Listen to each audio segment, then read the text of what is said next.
This graph right here has stressed out more creators than it should, and most of the time, it's completely normal. But what's crazy is that this graph is from my top performing video. So if your immediate thought was that this video failed, you're probably overthinking it. So let me show you what this actually means. When creators see a retention number like this somewhere on your screen at the moment, they immediately think that there is something wrong with their video. But retention isn't about having a magic or ideal percentage. It's about understanding why people stay and when they leave. Across YouTube, the average retention rate for a 10-minute video usually falls between 30 to 35%. And that number can be a lot higher in entertainment or even lower in education or search-based content. But those numbers are global averages and they're not what you should be optimizing for. So what actually matters is whether a video is performing better than what's normal for your channel. So to put this into perspective, here is an example from my own channel. So these are all my videos grouped by their retention rates. And you can see where most of my videos usually land. And that's pretty much where my channel's baseline is. If my newer videos can consistently beat this range, I know I'm moving in the right direction and more viewers are sticking around to watch my content, even if the number doesn't look as impressive compared to someone else's channel. So instead of comparing yourself to other creators and other standards set by YouTube, you want to use this range as context for how your videos usually perform. And if you want to be your normal retention range, there are two things that you should be looking for. The first thing you should be looking for is there a sharp drop in the first 20 to 30 seconds? If so, your hook is probably too long, your thumbnail and title packaging did not meet expectations, or viewers were just waiting for the information to come faster. The second thing you should also be taking note of is, are there sharp spikes or dips later in the video? Sharp spikes in a video retention rate normally means that a viewer found something very valuable or rewatched a certain section, and dips usually mean that the video lost momentum or information started repeating itself, which in turn leads to viewers losing interest. So these really small patterns tells a story on how your viewers are actually consuming your content. And if you really want to improve your retention over time, this is the feedback you should be using to adjust your video's pacing and structure. Now, other than the retention rate, the CTR is another metric creators tend to overlook. According to YouTube themselves, most videos would fall between the range of 2% to 10% for a CTR. And this is a massive range. An 8 percentage point spread is huge, especially if your video is meant for a broader audience. And this is where creators start overthinking because of these percentages. I often see a lot of creators believe they need to consistently be hitting over that YouTube range of 10% for their videos to be considered good, or close to that range. But not hitting the top end of that range doesn't mean that your video is performing poorly to say. It usually just means YouTube is showing your content to more people, but they're just not clicking on it when that video does get pushed out. CTR almost always drops when the impressions go up, and that's very normal, surprisingly. Now, some of my more successful videos on this channel have seen that same trend. Early on, the CTR is usually higher because YouTube is showing this video to a smaller, more relevant audience. But as distribution expands and YouTube wants to test to see if more people would watch the content,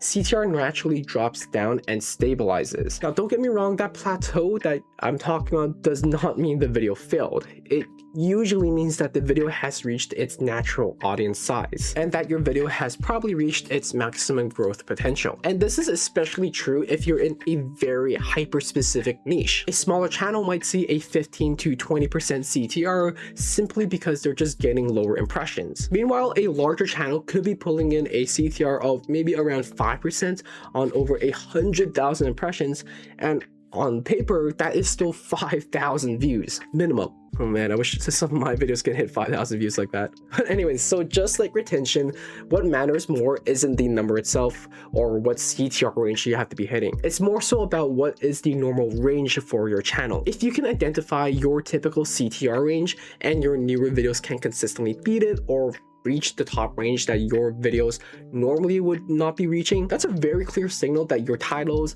and thumbnails and packaging behind them is improving, even if the percentages looks a lot lower than someone else's channel. The last metric I do want to touch on is about traffic source, and this is another area where creators often overlook but also tend to ignore, unfortunately. Now, traffic source is not really a metric that tells you how well your video is doing compared to the CTR or retention rate. Instead, what it really tells you is what kind of intent your video is serving. Now, every video that you publish is meant to serve a different purpose. Some videos are meant to answer very specific questions. Those videos usually show up in search traffic, and others are meant to reach a broader audience, and those tend to get more browse or suggested traffic. And once you're clear on that difference, the rest of the analytics when it comes to the traffic source starts to make a lot more sense. If most of your viewers are coming from the search traffic, that usually means that your viewers are looking for a very specific answer. And in those cases, for those videos, you'll probably be experiencing lower retentions or their drop-offs, and that's completely normal. And sometimes really sharp spikes could be more common in your retention graph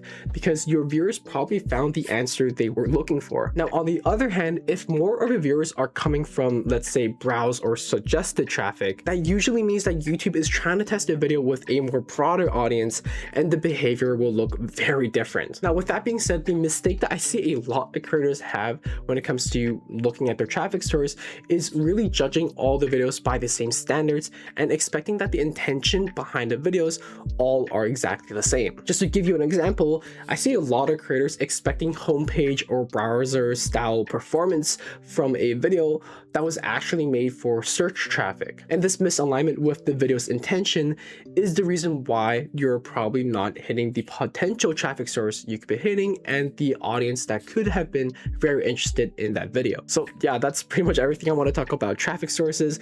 It's mostly about knowing the right intention behind the video you're creating in terms of, is it meant for the search traffic or suggested traffic? So just as a summary of everything that I shared today, YouTube Analytics isn't there to judge your performance and if your videos are performing badly.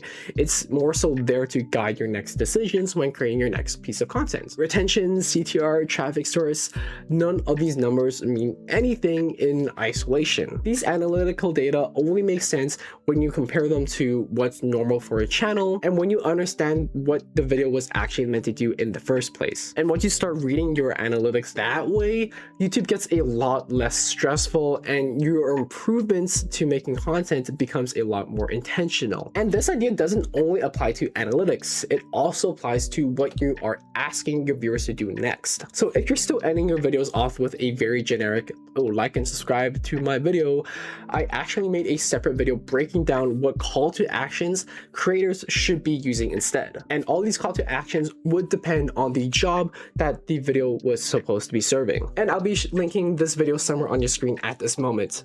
Anyways, because just like analytics, the right CTA depends on context. But that's pretty much it for today's YouTube video. So change your mindset when it comes to reading your YouTube analytics, because I know you're going to go kill it on YouTube.